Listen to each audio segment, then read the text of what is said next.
Assalamualaikum warahmatullahi wabarakatuh. Halo para pencari keadilan dimanapun Anda berada. Bertemu lagi di podcast Pengadilan Negeri Raha bersama saya Fahri Arbiansyah. Pada episode kali ini kita akan membahas tentang satu topik yang sangat menarik dan banyak diperbincangkan, khususnya berkaitan dengan tema hukum dan juga sistem peradilan di Indonesia, yaitu tentang keadilan restoratif. Nah, kali ini Fahri sudah ditemani dengan salah satu narasumber kita yang juga merupakan Hakim di Pengadilan Negeri Raha. Ada yang mulia Bapak Ari Konado SHMH. Selamat pagi Bapak. Selamat pagi Mas Fahri, selamat pagi Sobat Podcast Pengadilan Negeri Raha dimanapun berada. Baik, gimana kabarnya Bapak hari ini? Puji Tuhan sehat luar biasa. Sehat luar biasa. Gimana kabar Mas Fahri? Alhamdulillah sehat juga Pak. Luar biasa. Kita sudah siap ya Pak ya untuk membagikan informasi ini Pak. Insya Allah siap. Insya Allah siap. Baik Bapak, jadi kita akan membahas tentang keadilan restoratif atau restoratif justice. Nah ini mungkin satu pembahasan yang cukup baru ya Pak ya dalam dunia hukum dan juga sistem peradilan di Indonesia, yang mana peraturannya juga masih terbilang sangat baru. Di tahun ini juga dengan diterbitkannya Peraturan Mahkamah Agung Republik Indonesia Nomor 1 Tahun 2024 tentang pedoman mengadili perkara pidana berdasarkan keadilan restoratif. Nah mungkin sedikit pengantar Pak ya. Dulunya kita itu menganggap bahwa hukum ini kan sarana sebagai pembalasan gitu Pak. Alat untuk membalaskan dendam korban, yang mana tiap-tiap pelaku kejahatan nanti harapannya dapat dihukum seberat-beratnya begitu. Nah tapi kan ternyata pada fakta di lapangan, walaupun sudah dihukum seberat-beratnya juga belum tentu si korban ini mendapatkan kembali hak-haknya begitu Pak. Makanya diaturlah kemudian pendekatan keadilan restoratif ini melalui Perma nomor 1 tahun 2024. Nah mungkin Pak Riko boleh berkenan sedikit dijelaskan Pak, apa sih yang dimaksud dengan keadilan restoratif yang disebutkan dalam Perma nomor 1 tahun 2024 Pak. Baik, terima kasih Mas Fahri. Sebetulnya tadi Mas Fahri juga sudah sempat menjelaskan ya. Jadi perlu juga saya sampaikan ya, dalam hal ini sebelum nanti saya menjelaskan terkait apa pengertian keadilan restoratif berdasarkan Perma, perlu diketahui bahwasanya perkembangan sistem pemidanaan kita pada hari ini itu bukan hanya bertumpu pada pemberian pidana kepada si pelaku ya Pak ya, tindak pidana, namun sudah lebih ke arah untuk menyelaraskan pemulihan kepada korban dan juga dengan disertai pertanggungjawaban dari si pelaku tindak pidana dengan pendekatan keadilan restoratif itu sendiri begitu. Jadi perubahan paradigma masyarakat kita di Indonesia ini, khususnya aparat penegak hukum, bahwasanya tadi seperti yang Mas Fahri bilang ya, bahwasanya dulu itu ada keadilan retributif yang mana memang mata diganti mata kalau bahasanya ya. Jadi terhadap hal tersebut dengan seiring perubahan dinamika sosial kita di masyarakat telah mengalami perlahan-lahan pergeseran secara selektif terhadap beberapa tindak pidana yang memang bisa diselesaikan dengan pendekatan keadilan restoratif begitu. Jadi berdasarkan Peraturan Mahkamah Agung Nomor 1 Tahun 2024 tentang pedoman mengadili perkara pidana berdasarkan keadilan restoratif menegaskan bahwa yang dimaksud keadilan restoratif adalah pendekatan penanganan perkara tindak pidana yang melibatkan korban dan atau keluarganya dan juga melibatkan pelaku, dalam hal ini pelaku atau anak pelaku dan juga keluarganya dan pihak-pihak terkait dengan proses dan tujuan untuk pemulihan dan bukan hanya pembalasan begitu. Jadi yang digarisbawahi pemulihannya ya Pak ya. Iya. Sesuai namanya kan juga restore, memulihkan. Jadi di situ ada pemulihan dan juga bukan hanya pembalasan. Artinya ini bukan berarti si terdakwa ini dihentikan perkaranya atau si terdakwa ini, si pelaku ini tidak bertanggung jawab terhadap apa yang dilakukannya. Begitu. Jadi bukan menghapuskan pertanggungjawaban Tidak, pidananya Pak ya? Tidak. Oke. Nah, Bapak sudah cukup jelas tadi untuk apa sih keadilan restoratif ini. Kemudian Pak, kalau dalam sistem hukum di Indonesia sendiri, apakah keadilan restoratif ini memang betul-betul sesuatu yang baru atau sebelumnya sudah pernah diatur, Pak? Ya, jadi begini Mas, dan juga untuk sobat podcast Pengadilan Negeri Raha dimanapun berada, sebetulnya keadilan restoratif atau restoratif justice ini bukan hal yang baru, bukan hal yang baru. Sebetulnya Mahkamah Agung sendiri sudah menerbitkan peraturan Mahkamah Agung ataupun surat edaran Mahkamah Agung yang di dalamnya ya, meskipun itu tidak tertulis keadilan restoratif atau restoratif justice, namun di situ sudah tersampaikan pesan itu begitu. Sudah tersirat ya Pak? Ya, jadi sudah pernah dari aturan internal kita dari Mahkamah Agung, dan khususnya yang saat ini juga dipergunakan oleh seluruh aparat penegak hukum, dalam hal ini penyidik kepolisian, penuntut di kejaksaan, dan majelis hakim di pengadilan, itu dapat dilihat melalui Undang-Undang Nomor 11 Tahun 2012 tentang sistem peradilan pidana anak, begitu Mas. Jadi keadilan restoratif itu juga diatur dalam undang-undang tersebut, dan memang terlaksananya itu terharmonisasi karena aturan itu undang-undang yang merupakan undang-undang dipergunakan oleh seluruh aparat hukum, begitu loh. Berbeda dengan peraturan Mahkamah Agung tadi yang memang itu dari Mahkamah Agung dari internal ya Pak ya? Iya, begitu. Jadi Pak, kalau dari yang sudah diatur, kira-kira ada perbedaan tidak Pak dengan yang diatur dalam Perma? Nah, perbedaannya ya. Iya. Jadi terhadap keadilan restoratif dalam Undang-Undang Nomor 11 Tahun 2012 dan juga Perma Nomor 1 Tahun 2024 ini memang ada perbedaan Mas. Ada perbedaannya Pak ya? Ya, karena begini, kalau nggak salah saya ya, coba nanti dilihat lagi. Boleh. Di dalam pasal 1 angka 6 ya, itu di Undang-Undang Nomor 11 Tahun 2012 tentang sistem peradilan pidana anak itu menjelaskan bahwa keadilan restoratif adalah penyelesaian perkara tindak pidana yang melibatkan pelaku, korban atau keluarga pelaku atau keluarga korban atau pihak-pihak terkait, dengan menekankan pemulihan kembali pada keadaan semula dan bukan pembalasan. Nah, penekanan di situ. Jadi dan bukan pembalasan. Nah, jadi bukan pembalasan. Kalau di Perma tadi dan bukan hanya pembalasan. Begitu. Paham. Jadi ada perbedaan. Kalau terkait Undang-Undang 11 2012 ini kan terkait yang mana pelakunya anak. Dan ini keadilan restoratif itu sendiri didapatkan dari diversi. Ya, yang diversi itu diatur juga di pasal 1 angka 7 yang menegaskan bahwa diversi adalah penyelesaian perkara anak di luar dari dalam proses persidangan ke proses di luar persidangan. Artinya itu alternatif penyelesaiannya. Betul. Mas Fahri. Jadi untuk anak yang melakukan tindak pidana yang memenuhi syarat-syarat yang diatur dalam Undang-Undang SPPA untuk dilakukannya diversi, artinya diselesaikan dengan keadilan restoratif. Nah, kalau di perkara anak itu kalau memenuhi syarat, itu perkaranya dihentikan nantinya. Dihentikan kalau memang diversi berhasil tercapai gitu ya Pak ya? Kalau tercapai itu nanti perkaranya dihentikan. Perbedaannya itu, kalau di Perma Nomor 1 2024 tidak ada yang namanya penghentian perkara Mas. Itu perbedaannya.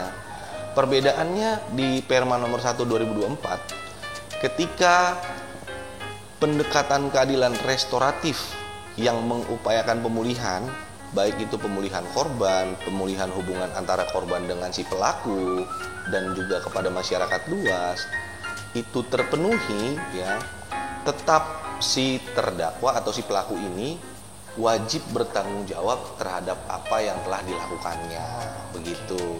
Jadi pemeriksaan tetap dilanjutkan ya Pak ya? Tetap dilanjutkan sampai putusan akhir. Oh, Sampai putusan akhir. oke, begitu rekan-rekan, semoga sudah mulai paham ya tentang penerapan pendekatan keadilan restoratif ini. Nah mungkin Pak berikutnya kita beranjak ke tujuan ini Pak. Jadi kan kalau dibaca di pasal 3 ayat 1 Perma RI nomor 1 tahun 2024, tujuan yang ingin dicapai dari penerapan pendekatan keadilan restoratif ini, yang pertama untuk memulihkan korban Pak. Ya. Kemudian memulihkan hubungan antara terdakwa dengan korban dan atau dengan masyarakat. Nah ini mungkin cukup unik juga ya Pak ya. Ya. Kemudian menganjurkan pertanggungjawaban terdakwa dan menghindarkan setiap orang, khususnya anak, dari perampasan kemerdekaan. Betul. Gitu. Ya. Jadi kalau dari Bapak sendiri Pak, mungkin jika dikaitkan dengan tujuan pemidanaan Pak, kalau kita tahu kan ada 3, ada kepastian, keadilan, dan kemanfaatan. Kira-kira bagaimana Bapak memandang tujuan yang ingin dicapai dari pendekatan keadilan restoratif ini Pak? Ya, jadi begini Mas Fahri ya. Jadi dalam mewujudkan cita hukum ya, memang itu ada 3 asas yang perlu dipertimbangkan setiap aparat penegak hukum, khususnya kita pada pengadilan negeri ya. Jadi itu ada asas keadilan, asas kepastian hukum, dan asas kemanfaatan. Ya, jadi 3 hal ini perlu dipegang teguh dan dipedomani dalam mengadili setiap perkara. Bila mana hal ini dihubungkan dengan restoratif justice, ya artinya untuk keadilan, kepastian hukum, dan kemanfaatan itu sendiri telah terpenuhi, khususnya terkait kemanfaatannya. Ya, jadi selain memang dipulihkannya keadaan si korban dalam hal ini, ya, dan hal ini juga tidak melepaskan si terdakwa atau si pelaku dari pertanggungjawaban pidana terhadap apa yang dilakukannya. Artinya apa? Artinya keadilan juga tercapai dan kepastian hukum juga terwujudkan. Begitu, dan kemanfaatannya lebih maksimal. Baik itu kemanfaatan untuk si korban tindak pidana dan juga si pelaku tindak pidana. Begitu Mas. Jadi memang budaya bangsa kita ini adalah budaya timur, yang mana musyawarah dan mufakat itu lebih diutamakan, dan agama atau keyakinan kepercayaan di masyarakat Indonesia ini juga mengajarkan untuk saling mengasihi sesama manusia toh. Jadi inilah yang terrealisasi dari peraturan Mahkamah Agung nomor 1 tahun 2024 tentang pedoman mengadili perkara pidana berdasarkan keadilan restoratif. Oke, siap Pak. Jadi lebih sesuai juga dengan jiwa bangsa kita ya Pak ya? Ya, gitu. Setuju. Ya, kemudian Pak, untuk keadilan restoratif ini, kira-kira apakah pendekatannya bisa diterapkan ke semua jenis tindak pidana Pak? Atau mungkin ada kriteria tertentu, mana yang bisa diterapkan, mana yang tidak gitu Pak? Baik, jadi itu kalau saya tidak salah diatur dalam pasal 6 Perma nomor 1 tahun 2024 terkait jenis-jenis tindak pidana yang dapat dilakukannya pendekatan keadilan restoratif. Yang pertama itu ada tindak pidana ringan yang kerugiannya tidak melebihi Rp2.500.000 atau tidak melebihi upah minimum provinsi setempat.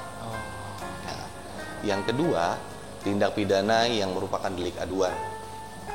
Yang ketiga, tindak pidana yang dakwaannya, isi dakwaan ancaman hukumannya itu tidak lebih maksimal 5 tahun. Maksimal 5 tahun Mas, bahasanya begitu. Yang keempat itu tindak pidana yang dilakukan oleh pelaku anak yang di versinya berdasarkan Undang-Undang 11 2012 tadi tidak berhasil. Oh, tidak berhasil. Ya. Yang kelima itu ada tindak pidana lalu lintas berupa kejahatan. Jadi terhadap hal-hal tersebut bisa dilakukan pendekatan keadilan restoratif. Ya. Jadi memang ada kriteria tertentu ya Pak ya, tidak semuanya ya? Tidak semuanya, belum semuanya, karena ini peraturan Mahkamah Agung. Jadi pertimbangan pimpinan kita, Hakim Agung khususnya, ini telah dijelaskan. Mungkin Sobat Podcast juga bisa lihat sendiri, menonton podcast dari Podium Direktur Jenderal Badan Peradilan Umum. Jadi yang mulia Bapak Prim Haryadi saat itu juga menjelaskan ada beberapa alasan kenapa ada syarat-syarat ini terkait jenis-jenis ini. Ya karena kalau memang terlalu jauh Mas untuk semua tindak pidana atau tindak pidana contohnya pembunuhan juga masuk. Nah itu mungkin lebih pasti lagi diatur dalam suatu undang-undang ya Pak ya gitu. nanti ya. Iya. Jadi juga harapannya dari Perma ini bisa naik lagi ya Pak ya levelnya nanti supaya cakupannya lebih luas. Insya Allah mudah-mudahan harapannya seperti itu. Oke, amin. Baik Pak. Oke, sudah cukup jelas tadi. Mungkin sekarang kita langsung ke praktiknya Pak kira-kira. Dari produk hukum ini yang diterbitkan oleh Perma tentang pendekatan keadilan restoratif, mungkin boleh Pak disampaikan kepada sobat podcast kita penerapannya di persidangan seperti apa kira-kira? Prakteknya Pak? Ini. Prakteknya. Ya jadi mungkin singkat ya Mas ya. Jadi untuk prakteknya itu ya setelah si pelaku berkas perkara limpah ke pengadilan dan telah ditentukan majelis hakimnya oleh ketua pengadilan dan telah ditentukan hari sidang oleh majelis. Nanti di sidang pertama ketika penuntut umum telah membacakan surat dakwaan, ya, ketika tidak ada eksepsi atau keberatan dari terdakwa atau penasihat hukumnya yang mendampingi terdakwa, nah jadi majelis hakim sudah boleh di situ menanyakan. Sudah boleh di situ menanyakan, tapi terkait syarat yang tadi harus dipenuhi dulu ya Mas ya. Tindak pidananya apa saja kan sudah. Nah, jadi majelis hakim boleh bertanya di saat itu kalau misalnya korban sudah ada, apakah sudah ada perdamaian terkait tindak pidana yang saat ini disidangkan. Ya, kalau misalnya si korban hadir dan menjawab ada, saat itu majelis hakim juga boleh boleh melakukan pemeriksaan terkait kesepakatan perdamaian mereka. Kalau misalnya belum terpenuhi semua, majelis hakim boleh juga bertanya apakah kesepakatan perdamaian ini mau diperbarui atau bagaimana. Apakah ada kendala dalam penyelesaian kesepakatan perdamaian ini baik dari korban ataupun si terdakwa. Jadi begitu. Jadi nanti ketika belum, majelis hakim boleh mengupayakan di sana bertanya kepada si korban dan juga si terdakwa. Bila mana kedua pihak dalam hal ini si korban atau pelaku setuju untuk membuat suatu kesepakatan perdamaian antara mereka ya majelis hakim boleh nanti menuangkan itu dalam suatu kesepakatan dan juga dituangkan dalam berita acara persidangan begitu Mas. Tapi kalau salah satu pihak baik itu dari korban ataupun pelaku merasa keberatan, artinya persidangan berjalan sebagaimana yang telah ditentukan oleh KUHP. Oke, begitu. Berarti untuk proses dimasukkannya pendekatan keadilan restoratif ini sebelum tuntutan ya Pak ya? Ya, jadi sebelum pembacaannya tuntutan, pendekatan keadilan restoratif ini dilaksanakan di persidangan. Begitu. Baru nanti kalau para pihak sama-sama sepakat gitu ya, nanti akan dipertimbangkan juga dalam putusan akhir, kurang lebih begitu Pak? Betul Mas, jadi ada alasannya itu. Kenapa sih sebelum tuntutan? Kan begitu pertanyaan banyak masyarakat. Juga yang tanya ya Pak ya. Kenapa itu? Jadi begini, kalau seandainya kesepakatan itu terjalin, kesepakatan perdamaian antara korban dengan terdakwa di persidangan sebelum dibacakannya tuntutan, artinya penuntut umum yang hadir saat itu dapat turut mengetahui. Ya, jadi turut mengetahui bahwasanya telah ada pemaafan dan juga perdamaian antara si korban tindak pidana dengan pelaku tindak pidana. Dan penuntut umum kemungkinannya ya dapat menuangkan hal tersebut dalam surat tuntutannya. Ya, begitu juga dari terdakwa atau penasihat hukum yang mendampingi dapat menuangkannya dalam nota pembelaannya. Perlu juga menjadi catatan Mas, dalam kesepakatan perdamaian ini ada hal-hal juga yang perlu ditentukan. Isi kesepakatan perdamaian antara pelaku dengan korban itu tidak boleh melanggar peraturan perundang-undangan, tidak boleh melanggar ketertiban umum, tidak boleh melanggar asas kesusilaan, tidak boleh melanggar hak asasi manusia, tidak boleh dengan memperhatikan pihak ketiga. Jadi di luar korban dan terdakwa jangan sampai merugikan pihak ketiga. Dan juga yang terakhir itu kesepakatan tersebut harus rasional dan dapat dipenuhi. Jadi masuk akal ya Pak ya? Ya, jangan hal-hal yang tidak masuk akal. Dan juga perlu dihindari dalam penentuan kesepakatan tadi unsur paksaan, Oh, penipuan. ya kan, itu duang dwaling bejrah. Iya. Nah, itu perlu dihindari juga dari sana. Itu ada 3 kalau nggak salah saya, penipuan, paksaan dengan apa itu, saya lupa. Saya juga lupa ingat Pak, Iya. tapi iya itu. Kehilafan. Kehilafan. Iya, itu bahasa yang sering dipakai juga Iya. dalam persidangan, itu duang dwaling bejrah. Oke, begitu. Jadi memang mekanismenya kurang lebih seperti itu ya Pak ya, dari Seperti awal itu. limpah sampai akhirnya nanti dapat dipertimbangkan di putusan akhir. Iya, jadi nanti putusan akhir dari majelis hakim ini dengan mempertimbangkan kesepakatan perdamaian yang telah terjadi antara pihak pelaku terdakwa ataupun pihak korban. Jadi majelis hakim nanti dalam putusannya dapat mempertimbangkan keadilan restoratif ini. Oke. Jadi majelis hakim dalam putusannya itu diatur juga dalam perma bisa menjatuhkan putusan pidana bersyarat, percobaan terhadap si pelaku tindak pidana ini, begitu. Gitu, Mas. Siap Pak. Iya, mungkin terakhir ini Pak. Apa nih? Kalau di Pengadilan Negeri Raha sendiri, kira-kira terkait pendekatan keadilan restoratif ini, apakah sudah pernah diterapkan? Kalau memang sudah, kira-kira adakah hambatannya Pak? Atau mungkin bagaimana nih respon para pihak? Kurang lebih begitu Pak. Baik. Mungkin boleh dibantu. Nah, ini bagus banget nih, Mas.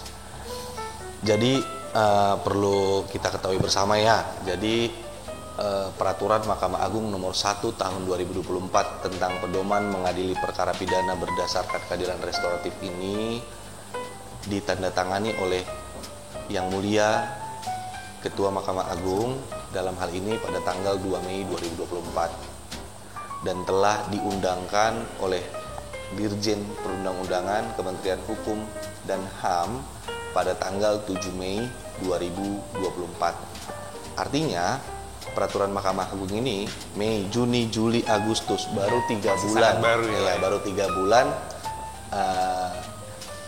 ada di Mahkamah Agung. Betul.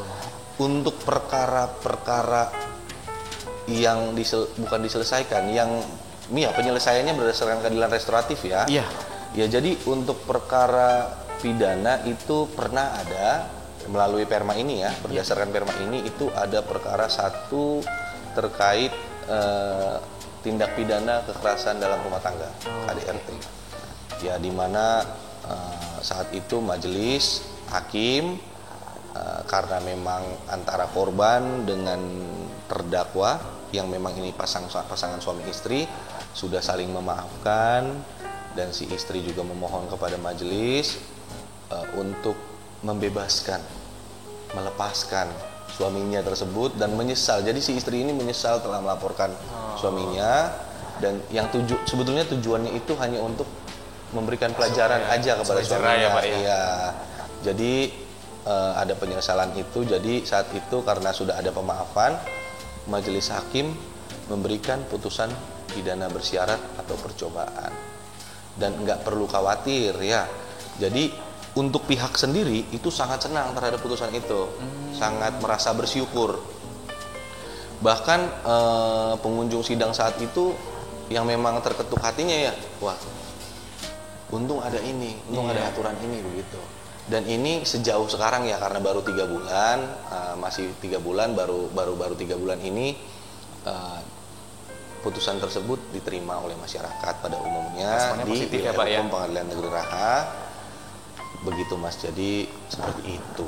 Tapi kalau hambatannya belum oh ada, iya, Pak? hambatannya. Iya.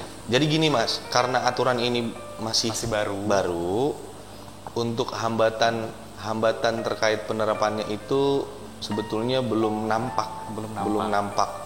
Tapi untuk kemungkinan kedepannya untuk hambatan itu pasti ada. Kalau rekan-rekan hakim di Pengadilan Negeri Raha ya, setelah berdiskusi melihat bahwasanya hal ini juga bisa saja menjadi salah satu faktor nanti penuntut umum mengajukan upaya hukum. Karena kan kalau misalnya diselesaikan dengan pendekatan, bukan diselesaikan bahasanya, kalau misalnya perkara pidana ini dilaksanakan dengan pendekatan keadilan restoratif. Ya, jadi contohnya dituntut dengan pidana penjara nih. Yeah. Contohnya 3 bulan penjara. dari penuntut umum. Tapi dengan terlaksananya pendekatan keadilan restoratif, majelis hakim memutuskan untuk memberikan pidana bersyarat percobaan kepada terdakwa. Ya, jadi kan di sana ada perbedaan dari tuntutan penuntut umum dengan putusan majelis hakim. Kemungkinannya memang ini akan menjadi faktor penuntut umum banyak mengajukan upaya hukum ya Pak ya. Ya, namun hal itu tidak menjadikan kami hakim di Pengadilan Negeri Geraha untuk berpikir-pikir ya, kalau memang sudah diatur, ada dasar hukumnya, dan memang sudah terjadi permaafan dan dilaksanakan dengan pendekatan keadilan restoratif, ya kami laksanakan gitu saja. Dan nggak perlu khawatir bahwasanya Pengadilan Negeri Geraha setiap bulannya selalu memberikan laporan pada Ketua Pengadilan Tinggi Sulawesi Tenggara. Ya, karena memang Yang Mulia Ketua Pengadilan Tinggi Sulawesi Tenggara yang memiliki kewenangan untuk melakukan pembinaan, pengawasan terkait penerapan pendekatan keadilan restoratif pada Pengadilan Negeri Geraha. Baik, sudah sangat panjang dan jelas sekali Pak, detail Mudah-mudahan sekali. jelas. Semoga sobat podcast Pengadilan Geraha juga sudah paham gitu ya Pak terkait dengan maksud, tujuan serta harapan yang ingin dicapai dari pemberlakuan pendekatan keadilan restoratif ini, begitu. Nah, mungkin Bapak sebelum saya tutup ini, kebetulan di media sosial kita di Instagram di Pengadilan Geraha ada titipan beberapa pertanyaan Pak terkait dengan hak-hak terdakwa, Pak. Ini kalau saya rangkum ada 3 Pak kurang lebih. Yang pertama kaitannya dengan barang bukti, pinjam pakai barang bukti. Kemudian ada penahanan, kaitannya dengan penangguhan dan pengalihan penahanan. Dan yang terakhir itu ada terkait dengan salinan berkas perkara persidangan, Pak. Nah, ini banyak sekali yang menanyakan. Mungkin saya mulai dari yang barang bukti dulu, Pak ya. Singkat saja, mungkin nanti boleh dibantu dijawab. Jadi ini pertanyaannya, Pak. Apakah suatu barang bukti yang sudah dilakukan penyitaan dan digunakan untuk mendukung proses baik itu di tingkat penyidikan, penuntutan ataupun pemeriksaan, itu apakah boleh Pak dipinjam? Mungkin kalau boleh, siapa yang boleh meminjam dan siapa yang memberikan izin Pak? Ya, tapi begitu. Itu ya. Ini dari media sosial kita ya? Iya, banyak sekali Pak di komen itu. Ada juga lewat Wapita kita juga bertanya. Aplikasi Wapita ya, ya. betul. Jadi ini bagus untuk sobat podcast Pengadilan Negeri Geraha, khususnya masyarakat kita yang bertanya. Ya, saya akan bantu jawab ya. Jadi terkait pinjam pakai barang bukti itu, untuk pinjam pakainya ya Mas ya? Iya. Ya, jadi begini, untuk menyita suatu barang bukti itu diperlukan adanya izin atau persetujuan sita dari Ketua Pengadilan Negeri setempat. Jadi ketika dilakukannya sita atau izin sita, diajukannya izin sita atau persetujuan sita, artinya hal tersebut menyangkut suatu tindak pidana. Betul. Bila mana hal ini masih dalam tahap penyidikan di kepolisian atau dalam tahap penuntutan di kejaksaan atau di dalam tahap persidangan. Ya, jadi pihak si tersita ya, atau si pemilik barang bukti, bila mana memang memerlukan barang bukti tersebut, dapat mengajukan permohonan pinjam pakai barang bukti pada setiap tingkatan pemeriksaan.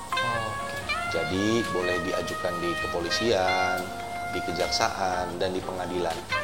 Namun hal ini kembali lagi kepada pihak penyidik di kepolisian, pihak penuntut di kejaksaan, dan majelis hakim di pengadilan. Bila mana, contohnya di pengadilan ya Mas ya, bila mana majelis hakim merasa bahwasanya barang bukti itu masih diperlukan dalam pembuktian selanjutnya, bisa saja majelis hakim menolak permohonan itu. Namun bila mana majelis hakim merasa bahwasanya barang bukti tersebut sangat diperlukan oleh si tersita atau si pemiliknya, contohnya untuk keperluan belajar, untuk keperluan contohnya ini hanya contoh. Iya. Jadi hal tersebut boleh-boleh saja majelis hakim kabulkan dengan penetapan. Oh, di penetapan ya Pak ya? Ya, jadi perlu diketahui juga terhadap sobat podcast Pengadilan Negeri Raha, bila mana dalam hal ada permohonan pinjam pakai barang bukti di pengadilan yang diajukan kepada majelis si pemeriksa perkara, bila mana hal tersebut diterima, maka nantinya majelis hakim akan menerbitkan penetapan secara tertulis terhadap pinjam pakai barang bukti itu. Nah, kenapa Pak diterbitkan penetapan? Itulah nanti dasar untuk penuntut umum melakukan eksekusi. Kalau misalnya ditolak, ada nggak penetapannya? Tidak ada. Kok gitu Pak? Iya, memang tidak ada. Hal itu hanya dicatatkan dalam berita acara persidangan yang sifatnya rahasia. Gitu. Oke. Jadi baru ada penetapan kalau memang dikabulkan ya Pak ya? Betul Mas. Oke, siap. Begitu terkait dengan barang bukti tadi ya, selama alasannya jelas dan bisa diterima ya Pak ya, dan diajukan sesuai dengan tingkatannya.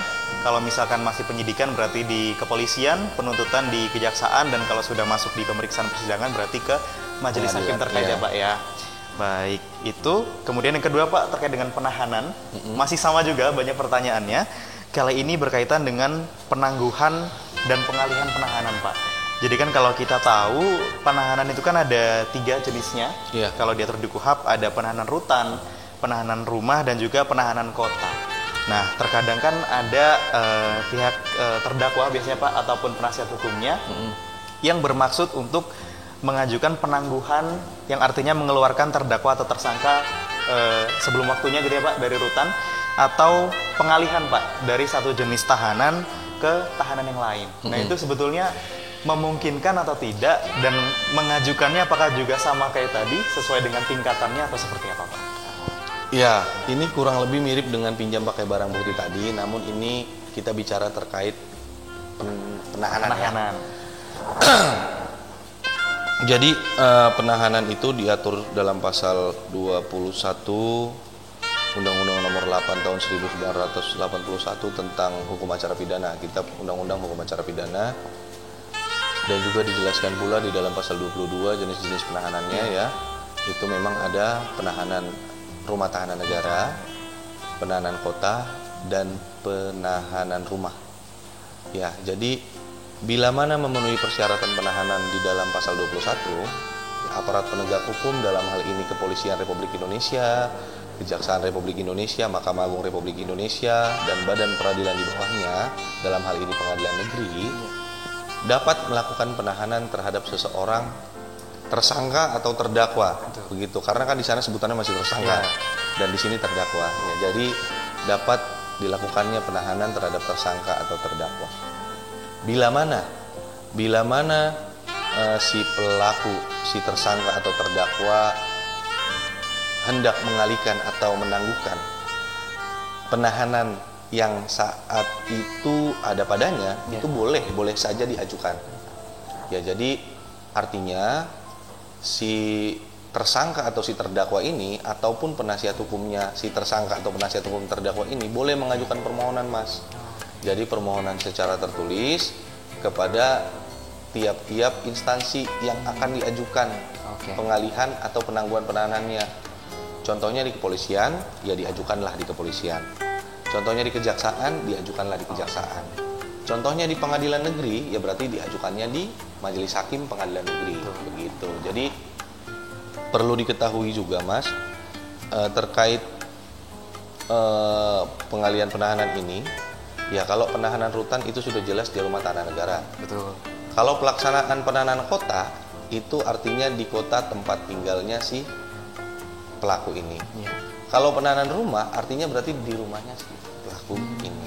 Begitu. Jadi perlu diingat untuk sobat podcast Pengadilan Negeri Raha, hal ini merupakan kewenangan mutlak dari tiap-tiap aparat penegak hukum. Contohnya di Pengadilan Negeri Raha. Ya. Bila mana ada terdakwa melalui penasihat hukumnya atau melalui terdakwanya sendiri mengajukan pengalihan penahanan, itu boleh-boleh saja ya, tapi nanti kembali lagi kepada majelis hakim pemeriksa perkara. Apa alasannya? Nah, apa alasannya, apa urgensinya? Itu majelis hakim pasti mempertimbangkan hal tersebut. Dalam hal menangguhkan penahanan juga, majelis hakim pasti memperhatikan dan mempertimbangkan alasan dan urgensinya apa. Begitu. Ya, contohnya begini. Contohnya pada perkara yang lalu ya, itu memang ada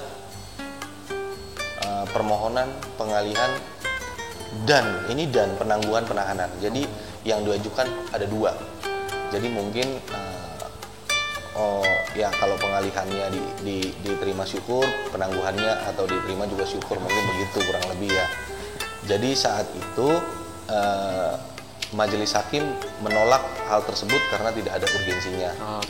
Bahkan sempat diajukan sampai 2 kali, namun majelis hakim masih menolak karena memang urgensi dan kepentingan dan alasan dari si pelaku ini belum meyakinkan majelis hakim untuk memberikan pengalihan atau penangguhan penahanan.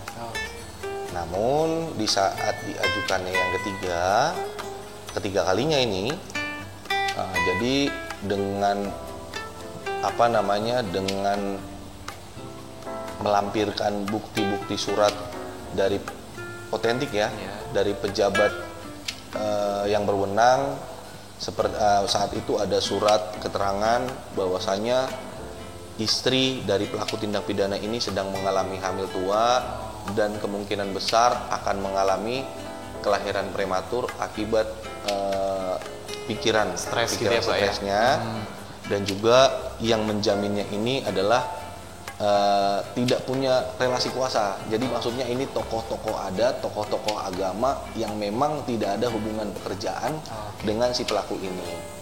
Jadi saat itu majelis hakim dengan mempertimbangkan kemanusiaan ya. Jadi dan juga dijamin oleh penasihat hukum terdakwa ini dan orang-orang tadi yang saya sebutkan, barulah dikeluarkan penetapan. Sama Mas. Jadi nanti majelis hakim kalau memang mengabulkan pengalihan penahanan atau penangguhan penahanan tadi, itu majelis hakim akan menerbitkan penetapan juga. Penetapan pengalihan penahanan atau penetapan penangguhan penahanan. Ya. Jadi penetapan inilah kembali nanti yang menjadi dasar bagi jaksa penuntut umum untuk melaksanakan eksekusi yang tadi ya. Kalau ditolak bagaimana? Kalau majelis hakim menolak permohonan pengalihan penahanan atau permohonan penangguhan penahanan tadi ya Mas ya. Jadi majelis hakim tidak mengeluarkan penetapan. Coba kita berpikir, buat apa majelis hakim mengeluarkan penetapan? Apa yang mau dieksekusi oleh jaksa penuntut umum nantinya? Nah, tapi lagi-lagi hal tersebut hanya dituangkan dalam berita acara persidangan oleh panitera pengganti yang mendampingi majelis hakim dalam persidangan tersebut. Dan sifatnya rahasia tadi ya Pak? Ya, itu ada dasar hukumnya. Itu juga diatur jelas dalam buku 2 Mahkamah Agung Republik Indonesia tentang pedoman teknis administrasi perkara di pengadilan terkait administrasi perkara pidana. Begitu, itu diatur dan itu dasar dari pengadilan negeri untuk menuangkan hal tersebut dalam berita acara persidangan. Begitu Mas. Mudah-mudahan harapannya untuk sobat podcast Pengadilan Negeri Raha, khususnya sobat podcast Pengadilan Negeri Raha dalam hal ini yang bertanya ya, lebih mendapat lebih mengetahui lah, lebih mendapat pencerahan lah. Mudah-mudahan apa yang saya jelaskan ini mudah-mudahan cukup jelas bagi saudara-saudara kita. Nah, jadi tidak menimbulkan pertanyaan-pertanyaan lain ke depannya. Siap. Gitu, Mas. Mudah bisa diterima juga ya Pak ya. Harapannya begitu. Baik Pak. Iya, sudah cukup jelas tadi, semoga bisa menjawab ya untuk yang bertanya. Ini ada yang terakhir Pak sebelum kita tutup podcast episode kali ini, berkaitan dengan salinan berkas perkara Pak. Kira-kira bolehkah para pihak yang ada kaitannya dengan pemeriksaan perkara ini untuk meminta entah itu fotokopi ataupun salinan berkas perkara, kalau boleh apa saja yang diperbolehkan dan prosesnya juga seperti apa Pak? Apakah memerlukan penetapan juga atau tidak? Gitu. Ya, jadi ini untuk perkara aktif ya Mas, ya, yang masih berjalan diperiksa. ya. Ya, kita fokus ke pengadilan negeri. Jadi dalam hal ini yang kalau seandainya terdakwa atau penasihat hukum terdakwa mengajukan permintaan untuk menggandakan berkas perkara, majelis hakim selama ini di Pengadilan Negeri Raha selalu memberikan. Caranya bagaimana? Ya, si terdakwa atau melalui penasihat hukumnya dapat mengajukan permohonan melalui PTSP Pengadilan Negeri Raha ataupun diajukan langsung di saat sidang berlangsung. Ya, jadi terkait hal itu, majelis hakim tentunya sebagaimana berkas perkara yang ada pada penuntut umum, seperti itu jugalah yang ada pada terdakwa nanti atau penasihat hukumnya nanti. Jadi silakan difotokopi, silakan digandakan terkait keterangan-keterangan saksi yang ada dalam berkas, keterangan terdakwa atau bukti-bukti lainnya silakan. Dan itu majelis hakim tidak pernah melarang hal tersebut karena itu merupakan hak bagi terdakwa atau penasihat hukum terdakwa begitu. Namun perlu diingat untuk biaya fotokopi dan penggandaan itu ya ditanggung oleh terdakwa atau penasihat hukumnya. Untuk biaya fotokopinya ya paling ya 50.000 sampai 100.000 Thomas, yaitu silahkan ditanggung oleh yang bersangkutan gitu. Baik. Terkait dengan penetapannya Pak, apakah perlu juga? Nggak perlu Mas, kalau itu nggak perlu. Ya hanya tertuang dalam berita acara persidangan saja, karena kan yang memberikan fotokopi berkas pengadilan bukan penuntut umum. Nah jadi nanti melalui PTSP atau melalui panitera penggantinya nanti pasti dikasih tahu nanti ini berkasnya, atau nanti didampingi oleh tim dari Pengadilan Negeri Raha untuk mengkopi berkas. Contohnya dari pegawai kantor kita mengkopi berkasnya ke luar ya, di luar kantor ya. Meskipun kita ada fotokopi tapi kita harus keluar. Nah, notanya itu kan nanti ada nih. Nah, sebagaimana yang tertuang dalam nota itu biayanya ya seperti itulah yang dibayarkan. Karena kan kita bukan dari kita itu biayanya. Begitu loh. Jadi memang itu untuk menanggung biaya tersebut ya kewajiban si pemohon. Ya, dalam hal ini kan pastinya si terdakwa atau penasihat hukumnya. Ya kalau ada orang lain yang mau kopi juga ya nggak boleh dong. Ya karena memang tidak ada legal standingnya. Gitu. Contohnya ada pengunjung sidang saya juga mau fotokopi ya tidak akan diberikan itu. Ya nggak mungkin lah. Begitu loh. Pasti kan yang minta fotokopi berkas ini kan pihak yang ada kaitannya Pak ya, yang berkepentingan. Gitu. Betul Mas Fahri. Oke, sudah sangat jelas sekali Pak. Amin. Begitu, semoga juga sobat podcast Pengadilan Negeri Raha sudah paham tentang tadi pertanyaan disampaikan. Nah ini terakhir mungkin Pak, sebelum kita tutup episode podcast kali ini, boleh mungkin dari Bapak menyampaikan entah itu saran ataupun harapan terkait dengan tadi keadilan restoratif dan juga mungkin untuk pertanyaan-pertanyaan yang masuk ke kita gitu Pak. Silakan Bapak. Jadi terkait saran dan harapan. Kalau saya ini lebih ke harapan. Boleh, silakan. Ya. Jadi begini, perlu kita ketahui bersama bahwasanya instansi penegakan hukum dalam hal ini Kepolisian Republik Indonesia, Kejaksaan Republik Indonesia, dan Mahkamah Agung Republik Indonesia, 3 lembaga ini telah memiliki aturan perundang-undangannya masing-masing dalam melakukan pendekatan keadilan restoratif. Ya. Kepolisian Republik Indonesia itu telah terbit aturannya pada tahun 2021. Kejaksaan Republik Indonesia untuk pedoman penanganan perkara secara restoratif justice telah terbit pada tahun 2020. Mahkamah Agung Republik Indonesia sendiri baru menerbitkan di tahun 2024. Ya. Perlu diketahui hal-hal ini di dalam materi aturannya masing-masing terdapat perbedaan tata cara jenis tindak pidana dan eviden akhir terwujudnya keadilan restoratif tadi. Berbeda dengan yang diatur dalam Undang-Undang Nomor 11 Tahun 2012 tentang Sistem Peradilan Pidana Anak. Dalam undang-undang tersebut, ya, bila mana diversi penyelesaian dengan keadilan restoratif berhasil, baik yang dilaksanakan oleh penyidik di kepolisian, penuntut di kejaksaan, atau hakim anak pada pengadilan, ini ujungnya pasti berdasarkan laporan dengan menuangkan berita acara dan kesepakatan perdamaian kepada ketua pengadilan negeri setempat. Artinya di sana, bila mana terjadi keadilan restoratif melalui diversi, itu berlabuhnya satu ke ketua pengadilan negeri untuk mengeluarkan penetapan. Namun untuk perkara dewasa yang saat ini itu berbeda penanganannya. Harapan saya mudah-mudahan aturan terkait pedoman pendekatan keadilan restoratif dari tiap-tiap lembaga penegakan hukum tadi yang saya sebutkan itu dapat terharmonisasi dalam suatu undang-undang. Ya, mudah-mudahan Dewan Perwakilan Rakyat Republik Indonesia, khususnya lembaga legislatif, ya, dapat melihat hal ini dan mengkodifikasikannya dalam suatu undang-undang supaya undang-undang tersebut mengharmonisasikan perbedaan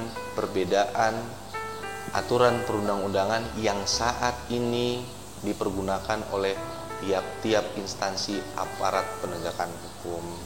Itu harapannya, Mas. Karena hambatan-hambatannya ini sebetulnya kemungkinan, ya, hambatan-hambatan kalau terjadi perbedaan penafsiran, perbedaan tata cara, ini kemungkinan pasti akan ada. Namun mudah-mudahan hambatan ini tidak menjadikan khususnya kita di pengadilan tidak melaksanakan apa yang telah diatur dalam peraturan Mahkamah Agung nomor 1 tahun 2024 begitu. Mudah-mudahan lah, Mas, ada harmonisasi. Amin. Kita aminkan bareng-bareng, Pak, ya. Amin. Dengan sobat podcast nanti. Amin. Semoga bisa ditindaklanjuti dan diharmonisasikan dalam satu undang-undang. Mudah-mudahan, amin, Mas. Mudah-mudahan itu harapan saya. Amin. Supaya tidak ada lagi perbedaan. Iya. Supaya satu undang-undang pemberlakuannya sama, tata caranya sama, jenis-jenis tindak pidananya sama, dan juga bisa tahu kita, Mas. Jadi pengadilan, contohnya pengadilan negeri itu dapat mengetahui ini si pelaku tindak pidana yang sedang diadili sudah pernah melakukan tindak pidana atau belum nih. Betul. Karena kalau kita berkaca dengan aturan perundang-undangan terkait keadilan restoratif pada tiap-tiap lembaga, itu tidak diketahui kalau memang dari kepolisian atau kejaksaan tidak melampirkan bahwasanya si pelaku ini pernah loh diselesaikan melalui restoratif justice, begitu. Betul. Karena di sana, Mas, evidennya nanti, ya, kalau di kepolisian itu penghentian perkaranya. Ketika keadilan restoratif itu berhasil, perkara penyidikannya itu dihentikan. Di penuntutan juga di kejaksaan, ketika keadilan restoratif atau restoratif justice antara korban dan pelaku itu terwujud, penuntutannya dihentikan begitu saja. Ya, jadi sedangkan kita bukan menghentikan, sedangkan kita hanya sebatas pada pendekatan keadilan restoratif justice dan bukan menghentikan pertanggungjawaban pidana kepada si pelaku tindak pidana. Inilah yang perlu diharmonisasi.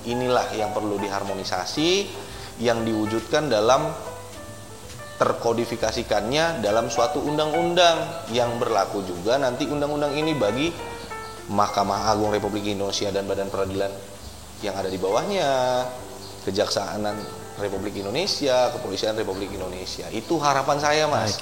begitu loh. Semoga nanti didengar ya Pak ya. Mudah-mudahan Pak. Mudah-mudahan. Amin, Mas. amin, amin. Baik, terima kasih banyak Pak Riko atas Iya, waktunya sama-sama. pagi ini.